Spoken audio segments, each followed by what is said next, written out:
ikut merayakan Hari Raya Idul Fitri.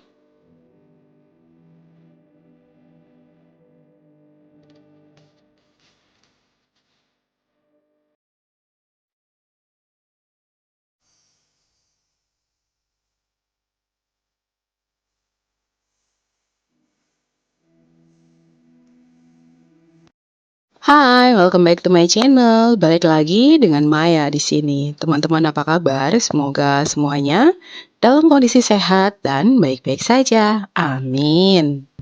Sebelum lanjut, mohon dukungannya untuk subscribe, like, komen, dan juga aktifkan lonceng notifikasinya ya, supaya kalian tidak ketinggalan semua info terbaru dari aku. Terima kasih banyak dan selamat menonton. Walau aku bukan seorang muslimah, namun sedari kecil aku selalu menantikan yang namanya bulan suci Ramadan, termasuk ikut merayakan Hari Raya Idul Fitri. Masih teringat dengan jelas di dalam memoriku semua kenangan ketika masih kecil dulu. Aku lahir dan menjalani masa kanak-kanakku di daerah Tanjung Priuk, Jakarta Utara. Saat aku kecil, yang namanya toleransi antar umat beragama itu sangat berasa sekali di daerah tempat aku tinggal. Setiap kali bulan Ramadan, pasti kami sekeluarga ikut senang mencari dan membeli tajil.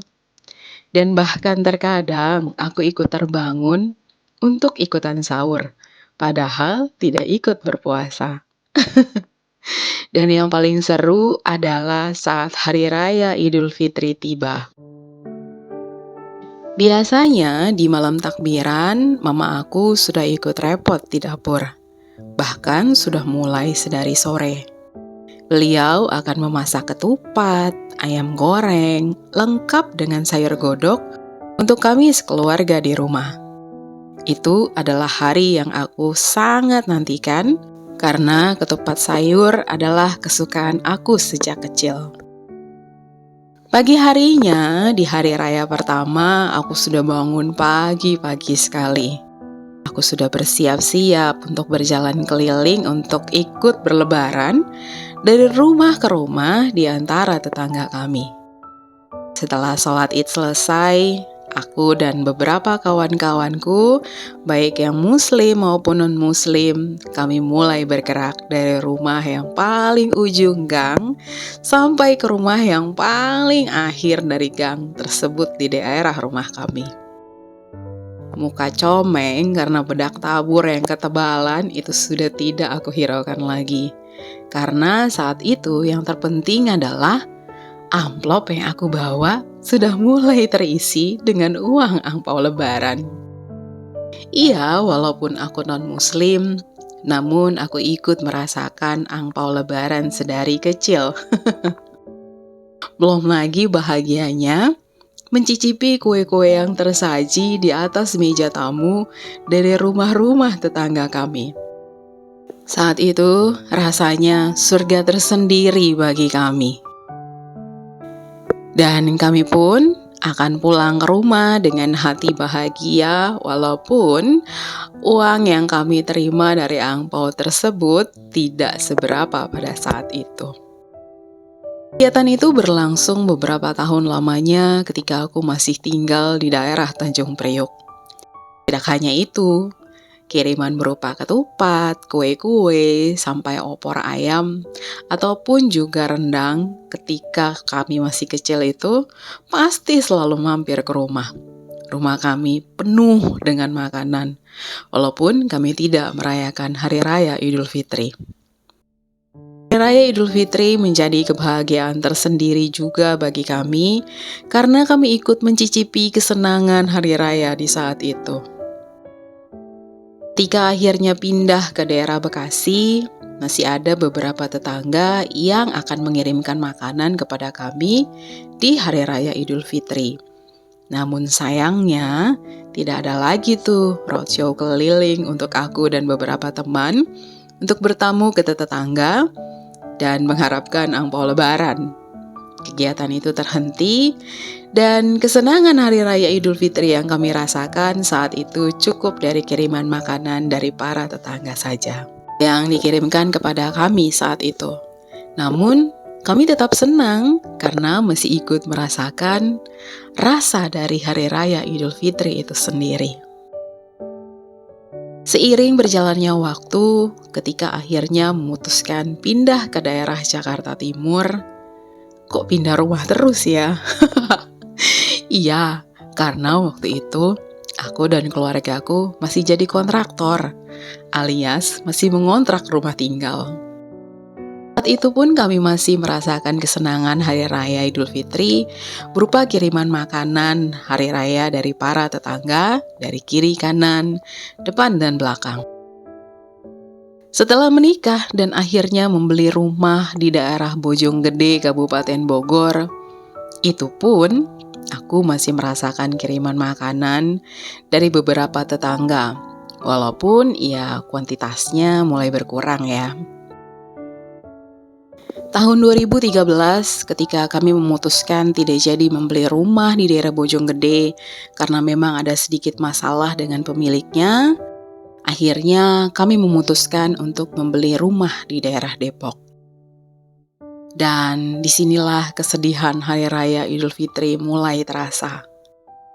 Awal-awal kepindahan kami, aku cukup memaklumi bahwa dari antara tetanggaku tidak ada satupun yang mengirimkan makanan Idul Fitri kepada kami.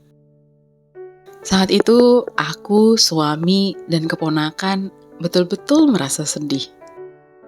Pintu sudah dibuka lebar-lebar menandakan bahwa hello, kami ada di rumah loh. Karena biasanya Hari Raya Idul Fitri memang sudah melekat kesenangannya kepada kami sekeluarga dengan mendapatkan kiriman makanan Hari Raya Idul Fitri. Namun kali ini tidak ada satupun yang kami dapatkan. Akhirnya saat itu kami memutuskan untuk berlebaran ke beberapa rumah tetangga kami yang muslim. Dan yeay, akhirnya kami ikut merasakan makanan Hari Raya khas Idul Fitri. Ada opor, ketupat, rendang, dan sayur godok beserta dengan kue-kue khas lebaran. Kebiasaan yang menjadi tradisi di lingkungan kami ketika tinggal di daerah Tanjung Priuk, Bekasi, Jakarta Timur, ataupun Bojonggede dulu adalah ketika Hari Raya Idul Fitri tiba, kami menerima kiriman makanan khas Idul Fitri. Dan tentu saja ketika Natal tiba, kami akan mengirimkan balasannya kepada para tetangga yang memberikan. Ataupun juga terkadang kepada tetangga yang memang lebih berkekurangan daripada kami. Apakah aku tidak pernah melakukan itu ketika aku pindah ke rumahku di Depok? Tentu saja aku lakukan. Karena seperti yang sudah aku katakan bahwa itu adalah suatu tradisi, tentunya kami selalu melakukan hal itu. Namun, setelah beberapa kali melakukan, ketika hari Idul Fitri datang, selalu nihil. Tidak ada kiriman balik dari tetangga berupa ketupat ataupun opor dari mereka walaupun hanya sepiring. Really sorry to say this, tapi menurut aku agak tragis ya. Bukan persoalan bahwa aku menuntut dikirimkan makanannya. Namun, euforia kebahagiaan Idul Fitri itu ketika dibagikan makanan khasnya sudah mendarah daging menjadi esensi Idul Fitri itu sendiri bagi kami. Keluarga non-muslim yang memang sangat menyukai momen Idul Fitri itu sendiri. Jadi, ketika hal itu tidak terjadi, rasanya ada yang kurang dalam hati kami. Bukan pada seberapa banyaknya makanan yang dikirimkan, atau seberapa mahal, atau seberapa enaknya makanan-makanan itu. Jika hanya diberikan ketupat dan sayur godok, ataupun hanya ketupat saja, rasanya sudah bahagia banget untuk kami. Oh ya, aku terlupa. Ada satu orang ibu yang selalu memberikan ketupat kepada kami, yang dulu pernah bekerja di rumahku ketika aku hamil anakku. Tapi ya hanya dia saja. Sebetulnya itu pun juga sudah membuat aku cukup senang ya.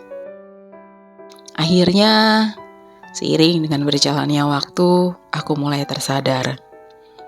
Mungkin rasa toleransi warga di sekitar sini yang kurang, atau ya mungkin warga di sini tidak terbiasa mengirimkan makanan untuk warganya yang non-muslim. Dan beberapa tahun belakangan ini, aku memutuskan untuk memasak sendiri ketika Hari Raya Idul Fitri tiba. Aku tidak buat makanan yang mewah ya. Biasanya cukup dengan ketupat, sayur godok, opor, ataupun juga rendang ayam. Sederhana saja, namun tetap membuatku dan keluarga ikut merasakan kembali esensi Hari Raya Idul Fitri itu di rumah kami sendiri. Tahun ini aku cukup beruntung karena kali ini aku kembali mendapatkan ketupat dari ibu yang biasa memberikan aku ketupat itu. Dan juga aku dapat kiriman dari teman sekantorku dulu yang tinggal di Depok Lama. Perjalanan yang ditempuhnya lumayan jauh dari rumahnya dan yang diberikan kepada kami pun tidak banyak. Nanti teman-teman akan lihat di akhir dari video ini kiriman dari mereka. Namun, betapa senangnya hati kami ketika menerimanya, karena kami tahu bahwa ada ketulusan di dalam makanan yang diberikan kepada kami tersebut. Ceritaku kali ini tidak ada maksud apa-apa ya teman-teman. Hanya sekadar bercerita mengenai Hari Raya Idul Fitri yang terjadi di daerah tempatku tinggal saat ini.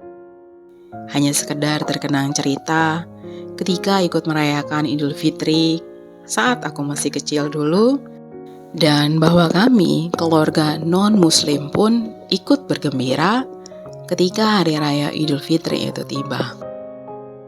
Di grup WhatsApp keluargaku, kakak-kakakku dan juga para ponakan ramai membagikan foto kiriman dari para tetangga yang isinya ketupat, opor, rendang, bahkan sampai kue-kue lebaran. Artinya di daerah lain masih banyak para tetangga yang menjalankan tradisi membagikan makanan hari raya kepada tetangganya yang non-muslim. Namun sayangnya itu tidak terjadi di daerah tempat aku tinggal. Tapi tidak mengapa, walaupun tidak mendapatkan banyak di hari raya kali ini, aku bersyukur masih ada yang mengirimkan kepada kami. Dan toh kami juga bisa membuatnya sendiri di rumah kan? Demikian ceritaku kali ini tentang Hari Raya Idul Fitri 2024. Selamat merayakan Hari Raya Idul Fitri untuk teman-teman yang merayakan. Mohon maaf lahir dan batin. Thank you for watching. See you on my next video. Bye.